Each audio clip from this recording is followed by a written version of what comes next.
Bagi saya, memegang nama Kapten ni amat besar, sebab nama Kapten ni bukan saja nama Kapten tetapi seorang pembimbing kepada semua pasukan-pasukan dia, dan tanggungjawab sangatlah besar kalau dinamakan sebagai seorang Kapten atau sebagai seorang pembimbing ketua pasukan.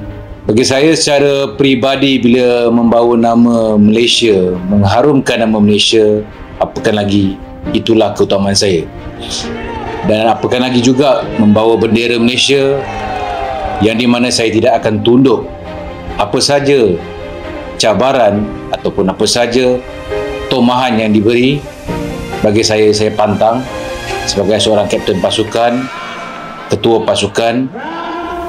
Yang penting dan jelas juga untuk mengharumkan nama negara Malaysia, nama baik Malaysia. Orang luar mungkin tak nampak apa kekuatan mereka, tapi jangan sekali-sekali cuba rohani mereka, iman mereka.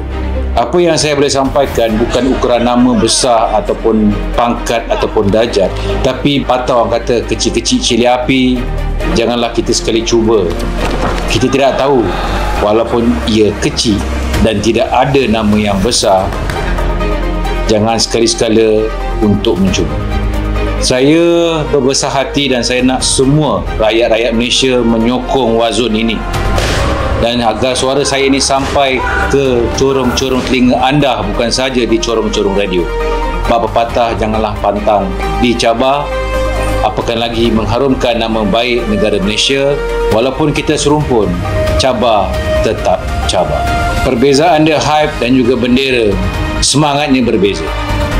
Bila kita membawa bendera demi negara, semangat kita, iktizam kita secara tak langsung akan menjadikan satu penyatuan yang kuat. Apa ia bergabung, bukan saja kemenangan atas nama, tapi atas nama bendera, atas nama negara. Kalau satu hari Warzone dikenang sebagai kebangkitan Malaysia, Datuk nak dikenang sebagai apa? Kalau Warzone menang di mata anda, menang di mata hati anda, jangan lupa saya kaptennya. Apa yang saya boleh sampaikan pada Rudy Golden Boy, mungkin di sana negara anda kenal anda, saya satu dunia kenal saya. Saya nak makan fish and chip, tapi jangan makan budak-budak saya. Kalau beliau ada depan mata saya ni jarang bercakap, saya langsung rembat. Dan sebagai kapten, saya pastikan semua fighter-fighter saya bukan saja tangkas, pandai berlawan, tapi yang penting mereka ada akal. Aku datang sini bukan nak tunjuk siapa yang paling kuat, dan aku datang sini aku nak tengok siapa yang paling berani. Malaysia ni, dia tak bising, tapi bila dia bangkit, dunia akan pandang. Kapten bukan sebarang kapten yang beri arahan, tapi dia datang ke depan bila ribut mendatang.